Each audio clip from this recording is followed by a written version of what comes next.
Hello and welcome back to the NWR Virtual Healthcare Conference. My name's Matt Wright.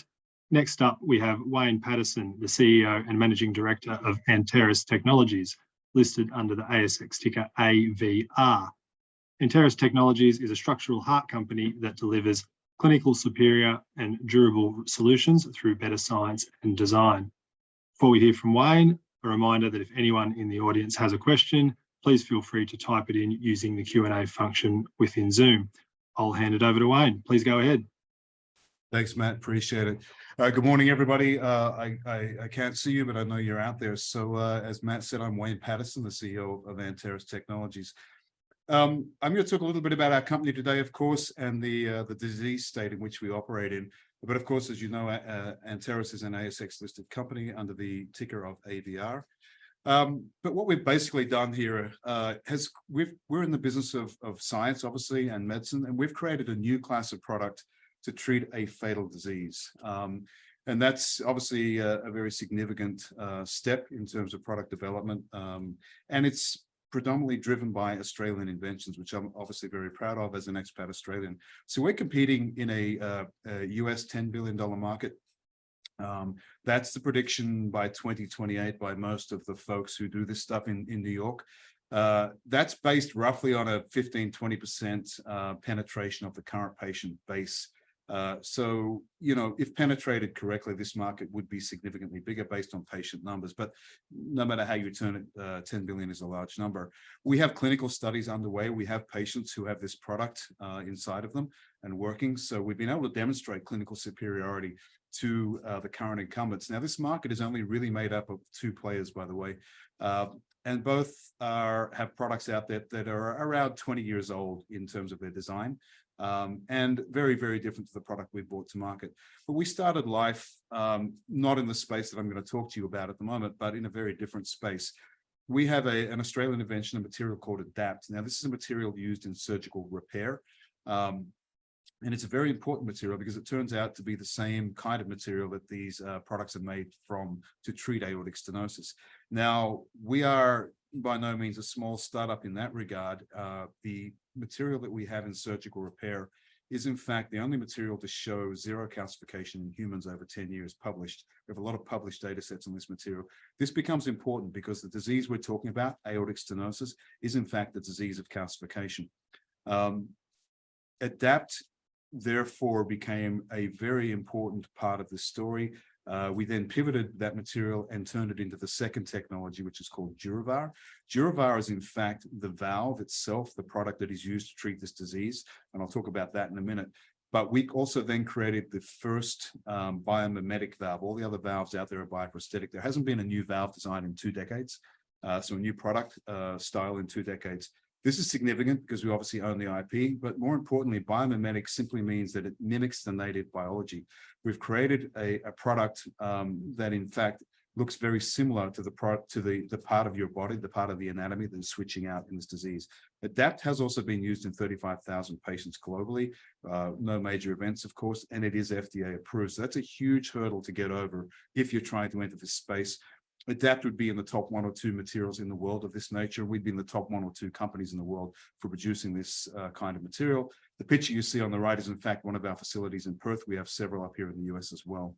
The third technology is the delivery system itself. You see on the far right, that is the catheter that's designed to deliver this valve where it needs to go. Very important, even though you throw it away at the end of the procedure, it's not kept. This, to my knowledge and to the knowledge of the physicians that we work with, is in fact the first physician designed from the ground up kind of delivery system. When we started this journey, we assembled a team of tier 1 of the tier 1 TAVR physicians in the world. I mean, guys who do thousands of procedures amongst them. They're very well known on the podium and very well published, and basically put them in a room with the engineers to design a physician-led or a user-led device here. Obviously giving them the features and benefits that they need. So when you put these 3 technologies together, you've got the material ADAPT, you've got the valve DurAVR, and the delivery system Commisure. You've got a very, very important medical product that's used for treating a very significant serious disease. Here are the timelines in brief. We started this journey in aortic stenosis roughly in 2020, give or take. So we have moved through very, very quickly. Obviously, there's a cost benefit in terms of time there. But certainly part of what's helped us is the physicians that we work with, as well as the clinical results we're getting. We move from concept to humans, from animals to humans quite quickly, and have recently just been approved by the FDA for a clinical study to add to the patients we've got. Very quickly about our team, I think it's a little bit of an unusual team by standards. I'm the CEO, as I mentioned. I've got 25 years in big pharma, a lot of drug launches around the world, amounting to billions behind me. Matt is our CFO based in Australia, a lot of years at KPMG, certainly an ASX and compliance expert. Chris is a physician, practicing physician, does literally hundreds of TAVRs himself, is well known on the podium, is well published as well, is also our chief medical officer, and certainly has helped the development process and speed a lot. And then David is our COO. David worked with me at Merck and has had a long career in global healthcare as well, with a lot of big product launches. So these are global guys who know their stuff globally. So let's talk about this disease a little bit. We've developed this first-in-class product to treat aortic stenosis. As I mentioned, it's a fatal disease in about 50% of patients if left untreated. Critically important is that there is no pharmacotherapy. There is no drug to treat this disease. You can't give a medication for it. You have to physically go in there and change out a piece of the anatomy, which is the valve, and switch it out for another piece. That's the only way to deal with the disease. But 1 in 8 people over 75 have aortic stenosis. I think the numbers are even a little bit bigger than that, who maybe are asymptomatic. Now, the way they treated this disease, as I said, there's no drug, so they have to change that valve. And in days gone by, and including today, they would go in and open up a patient's chest, take out the existing valve and put in a replacement valve. That's well and good, except for a lot of patients who are severe, are too sick to undergo that procedure. So they had basically no solutions, no drug, no solutions. Those were the patients that this kind of device was really designed for. And I'll come to that in a minute. But you can see in the middle, this is a disease of calcium I mentioned earlier. And what basically happens is there is a valve at the bottom of the aorta, as you can see in that diagram. That valve's job is to open and close to allow blood to go one way and to stop it coming back the other way, causing regurg. But as you can see in the diagram, as calcium builds up around that valve, that opening gets narrower and narrower, and the blood pressures get higher and higher until they're dangerous and even fatal, and cause a whole bunch of other systemic problems as well. So you have to treat the disease. Now, for the patients who couldn't have their chest cracked, who had no solution, a couple of companies came up with a very, very elegant solution, which was to put the valve onto a catheter. So rather than opening up a chest, this valve was delivered through the femoral artery down near your groin, driven up over the aorta, and the valve was put in place, and the catheter was taken out and disposed of. There are limitations to this procedure. One of them is that the valve itself is not designed to be anatomically correct. It's not designed to look like the valve that it's replacing. And the reason was the principal problem they were solving here was treating patients whose chest you couldn't open up. So there were compromises in that valve design simply because they had to make it small enough to get on a catheter. So there were limitations in some of the design aspects. It didn't really matter because the patients they were treating were a lot older and had maybe different requirements. But here's what's changing in the landscape dramatically. In 2021, 40% of patients were still getting surgical valves, which generally give a better outcome because you can get inside the patient, you can place the valve properly. That's a little bit more challenging with a catheter. But by 2028, as you can see, 87% of patients will be getting catheter-based valves, a TAVR valve. Now, that's cause for concern because that means that patients who generally wouldn't have had this kind of procedure before, they would have got a surgical valve, are now getting a TAVR valve. And these TAVRs, the existing TAVRs, were not necessarily designed for the kind of patients we're treating today. That's driving the market growth. As I said, 10 billion by 2028. You can see why that movement and why this market is moving so quickly. But here's the real problem. The current TAVR designs are 20 years old, 2 decades. There's only a couple of them. And they were designed for the patient on the left. And obviously the patient outcome is really important. This is a patient who I said earlier, you couldn't open their chest. They had no real option. There was no drug to give them. And so this was a great outcome. You could put a valve in there and you could basically keep that patient alive, even if the valve was compromised to some extent in the way it worked. What happened in 2019, however, is the FDA approved the use of TAVRs in these younger patients whose chest you could crack open. You could go in there surgically. And of course, you saw this major shift in younger patients getting these products. But these products were not necessarily designed for younger patients. They were designed for older patients. And what I mean by that is they have limitations on their blood flow. They have limitations on their durability. Now, you didn't really see it a whole lot. That patient who was 85 probably passed away in 2 to 3 years, and the valve was still probably functioning well enough. But in the younger patients, that's a different story. This patient is going to live a lot longer. So the existing products in the market were not imagined or designed to treat the patients that we're treating now, as you saw that shift in patient demographic. The patients today, the mean age is about 73, so it's come down from 85 to 73 in just a very short time. This patient has very, very different needs. This patient is going to live a lot longer, certainly, so the valve has to go longer.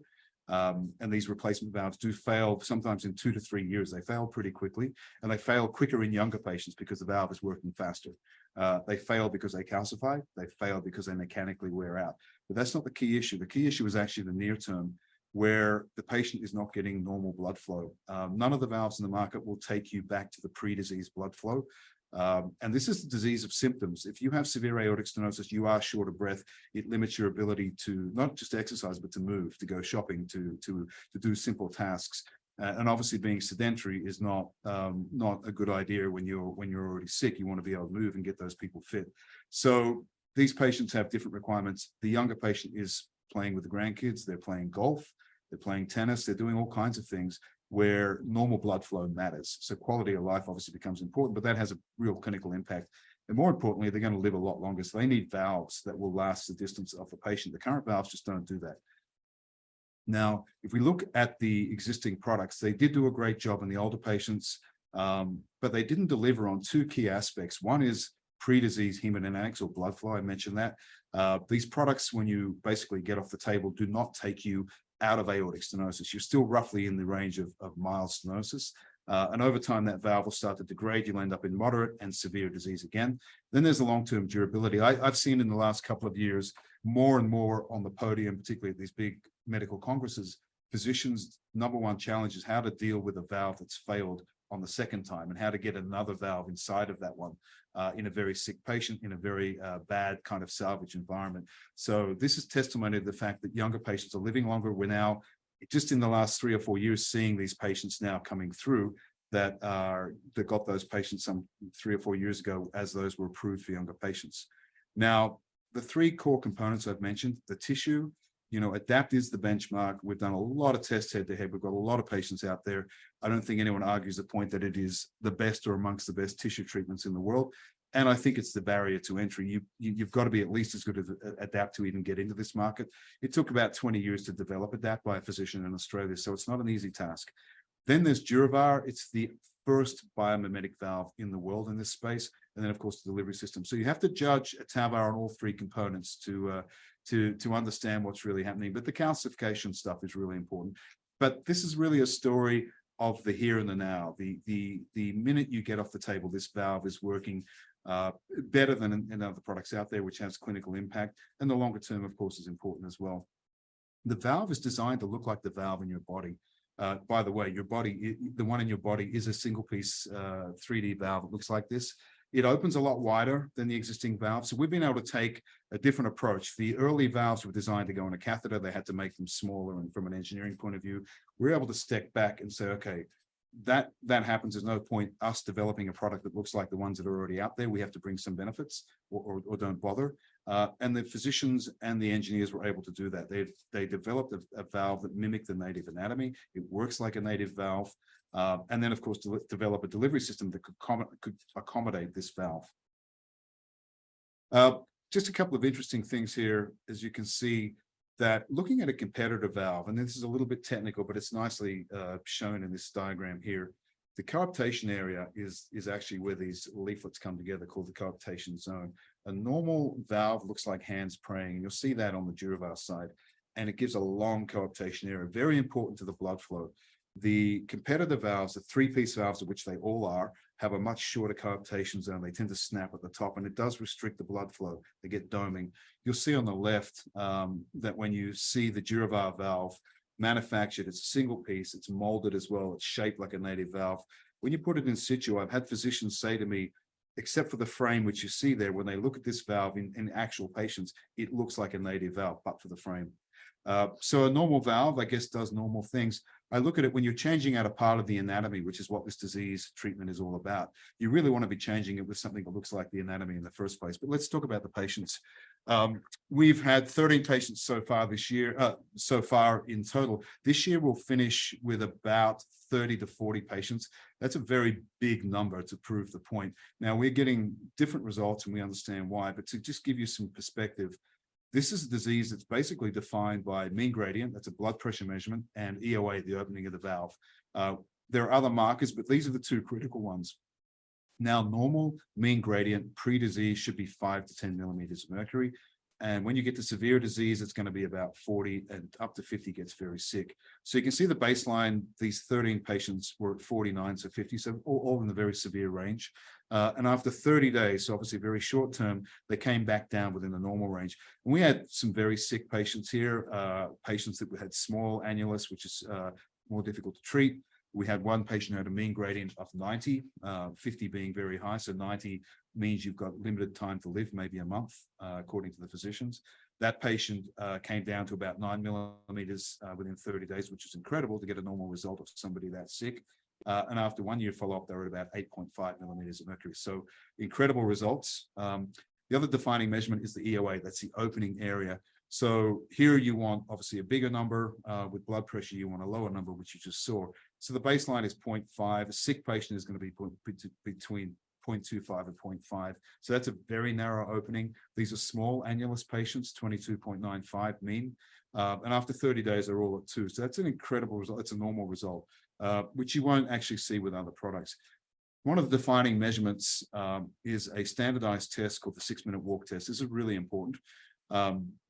We haven't seen a lot of this with the other products in terms of clinical studies. We like to use it because it shows not only is the product working, but the patient is getting better, because this is a really important aspect of recovery. You can see the baseline improvements over baseline to 1 year is about 32%. That is significant in medical terms. When you get an increase of 32% on anything, let alone exercise tolerance and ability to exercise, it is so critically important to that patient's recovery. But it speaks to a much more normalized lifestyle moving forward, and less debilitation. So critically important, but it really proves that the valve is working. I really like to look at this. This is fairly new data. It's across 22 patients, but it's never been seen before in this particular product area. Now, what you're looking at is a 2D MRI, looking at flow displacement and flow reversal. What I want to demonstrate here is that if you put in a valve that looks like a normal valve, you get normal results. And if you don't, then you don't get normal results. And I'll show you that. The valve on the left is a normal pre-disease untreated valve. So that's what healthy looks like. You'll all feel like physicians by the time you finish watching this, but you can see that orange flash. Basically, it shows good laminar flow. If you go to the right, you'll see the DuraVar valve, our valve, and you look at the numbers, there's no statistical difference between these. But you can see just looking at the imagery that the DuraVar valve is normal as well. Now, this has not been seen with a manufactured valve before. So it shows you how a normal valve will behave like a normal, a valve design like a human valve will behave in a normal way.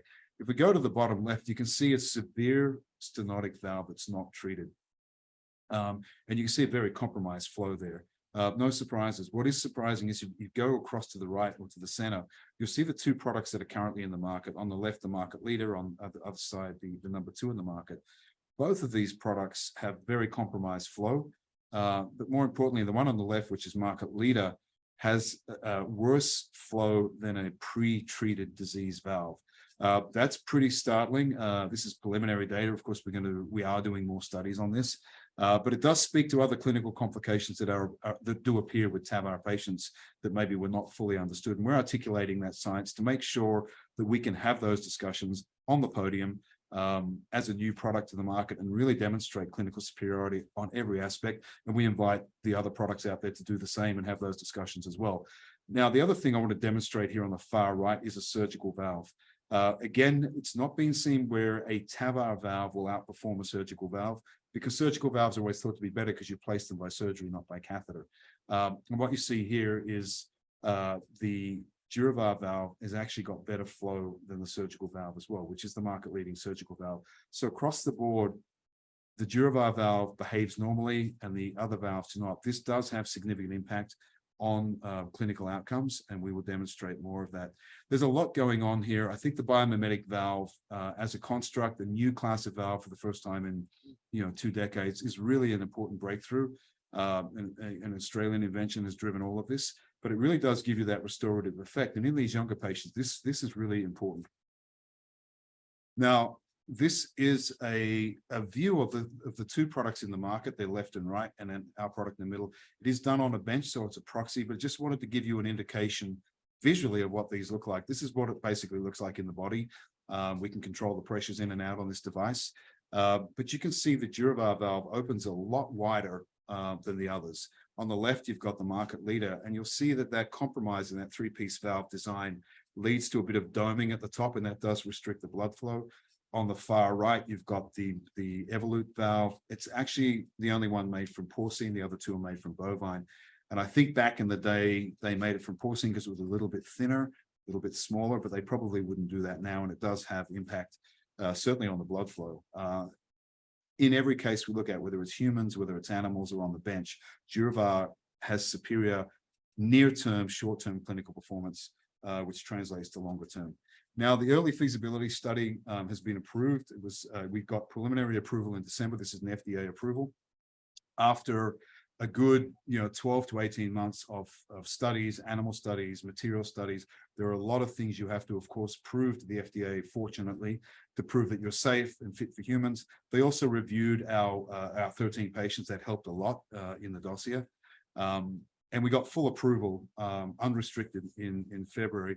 This study has also been given a Category B designation, which is to say that it's fully reimbursed, and we're just waiting for CMS, the body that approves that, that ratifies that, to come through. That does defray the costs of a study, both for this study and for the pivotal study. They're far lower costs than people might imagine because they're fully reimbursed. So that's a big step up. That means that your product is investigational, not experimental, of course. Ethics approvals are going through some of the biggest sites in the world for TAVR right now. They're really prestigious sites who have agreed to do this study, so we're very fortunate. A lot of them, of course, are our advisory doctors who have been on the ad board for 3 to 4 years. So that's all going through right now. We've had several approved, including Cleveland and Columbia. The site initiation visits are underway as we speak. But we anticipate all patients will be fully enrolled during May, June, and the 30-day follow-up completed by July. So very near term. This is a significant step. When you look at companies in medtech, they generally move into partnerships, acquisitions, or something else at the end of an EFS, because then when you've got that stage, for us, upwards of 30 plus patients. The data is already scheduled and has been accepted to be presented at TCT, which is a major conference in this space in Q3. So, of course, we're very excited for that. There's the protocol here. What's really great about this protocol is that we really got a fairly unrestricted patient group that we can study, native severe AS, but all surgical risk, low, medium, and high. So we're not really restricted in the kind of patients we can take on.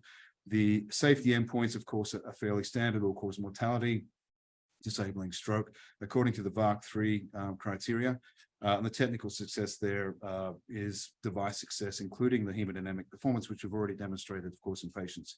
The things that we've added to this study at our request, which really other companies tend not to look at, and we're happy to look at these things, is laminar flow. I just showed you the normal flow from our product. That is clinically important. Left ventricular remodeling, LV remodeling, this disease and permutations of this disease and other effects cause the left ventricle to expand quite a lot and become dysfunctional, leading to heart failure. And that's a result of back pressures and a whole bunch of things that are going on. We anticipate, as we have better flow, laminar flow, and reduced pressures, that there should be some degree of that ventricle remodeling, and that'll be huge. That's a big breakthrough if we can show remodeling or any improvement in the left ventricle. And of course, exercise hemodynamics. I showed you that a minute ago, but really important that a patient getting this product is able to perform better than before and has a good quality of life, and of course a higher longer longevity.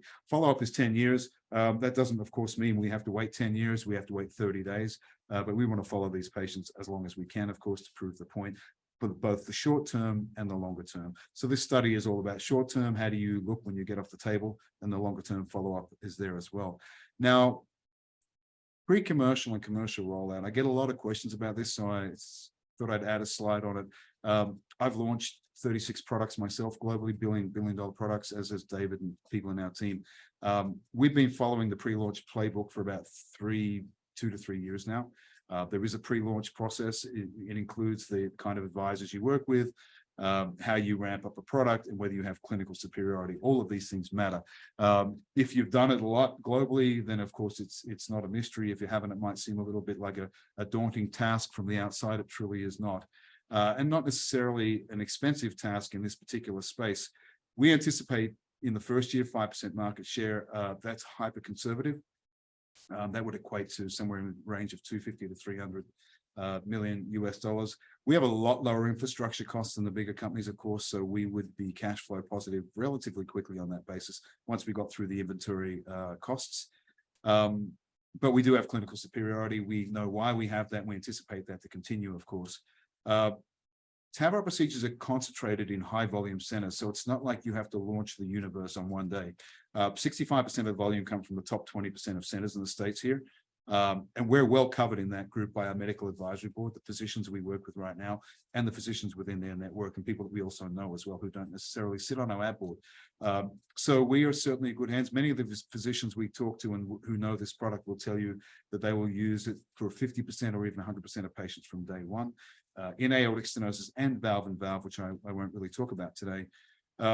Regulatory approval, the clinical trials, again, I get a lot of questions around this, but because this is a category B study, the clinical trial costs are reimbursed. Doesn't fully cover us, but they're not exceptional costs. These costs are not dramatic. The cost of commercialization actually, and the cost of the regulatory study for commercial approval is well within our capital management strategy and well within our means to raise that capital. It's not a huge number. But in terms of share, I mean, 5% share is 50% usage in the top 10 centers. It's not a big undertaking. We wouldn't need a single rep to start that process because we already know these folks, or 25% across the top 35. When you start to look at these numbers, you can see that they're quite achievable. The US facilities are also up and running now. We have manufacturing up here. You can see these pictures here in our lab. All of those machines are used to test valves, make sure they're safe for patients. On the far right, these ladies here are manufacturing and testing valves that are being done here in the States for these clinical trials. A lot of big partnerships. I can see, Matt, you're wanting me to get to the end here.